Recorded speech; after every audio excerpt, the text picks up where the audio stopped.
everyone, and welcome to another segment of AstrologyAnswers.com's weekly horoscope. My name is Terence Gardino. Sunday, March the 12th, was the peak of the full moon, bringing a lot of emotions to a head, triggering and bringing to light a lot of the issues that the new moon solar eclipse 2 weeks earlier started to bring up into our lives. But this week, starting on Monday, March the 13th, is this unfolding, the unwinding of this emotional high.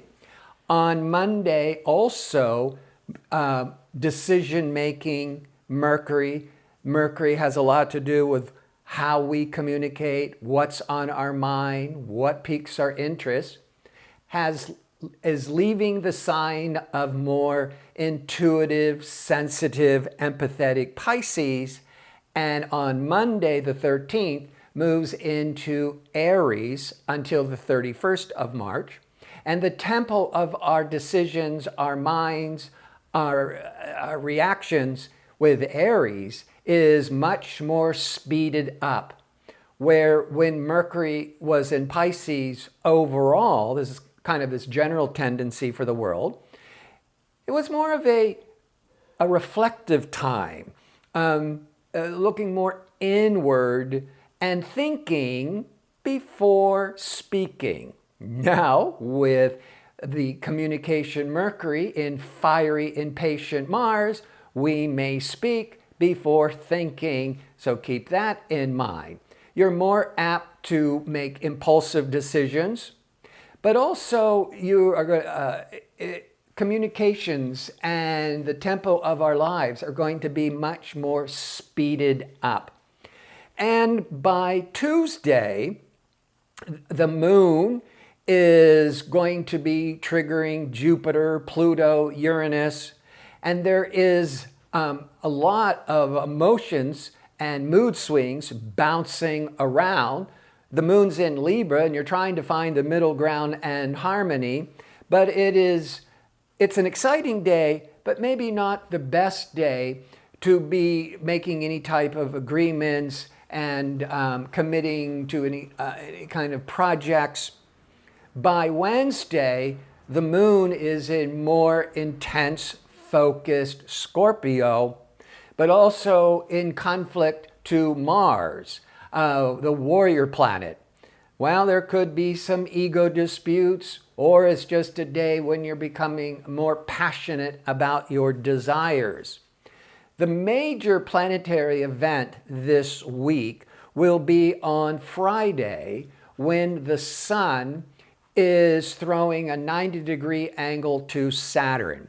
So the Sun is going to form a hard angle to each of the planets 4 times a year, where it's either conjuncting, forming a 90-degree angle, or the 180-degree angle. And on Friday, you might be feeling it from Thursday, could be lingering into Saturday. But on Friday, the Sun puts a spotlight on what do you want? How is your life progressing forwards? What are you trying to achieve? But it comes up against restricted Saturn. This could be on the positive, is where this is a day of a lot of hard work, staying really disciplined and focused to try to accomplish as much as possible. But it would still be exhausting. It would still be a day of a lot to do. But for a lot of people, this might be a day of whatever you're trying to assert, to get recognition for. You're not getting it. You're feeling blocked. You're feeling limited.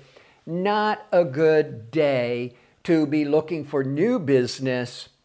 It is a day where you may be feeling restricted, so it's best to just dig in, and any of your previous work tasks or projects, don't think about it, put one step in front of the other, and just focus on getting the job done, and this too shall pass.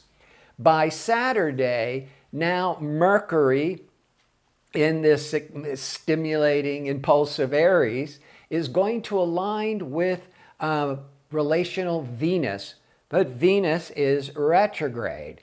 Now, one of two things could be happening here.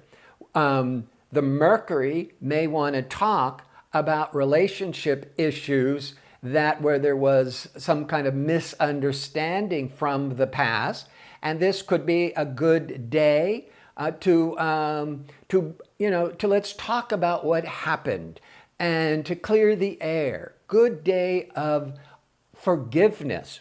Good day for recognizing your part in any kind of misunderstanding. Or this could be a day that you could trigger a misunderstanding by speaking without thinking and creating more relationship complications with the Venus in retrograde. Before I sign off, I'm one of the astrologers that's available to answer one question for a nominal fee at the Astrology Answers website. And as I always like to mention, the time of birth will always give the best accurate predictions. Want to thank you for tuning in. I hope to see you next week for my next segment. Until then, have a great week.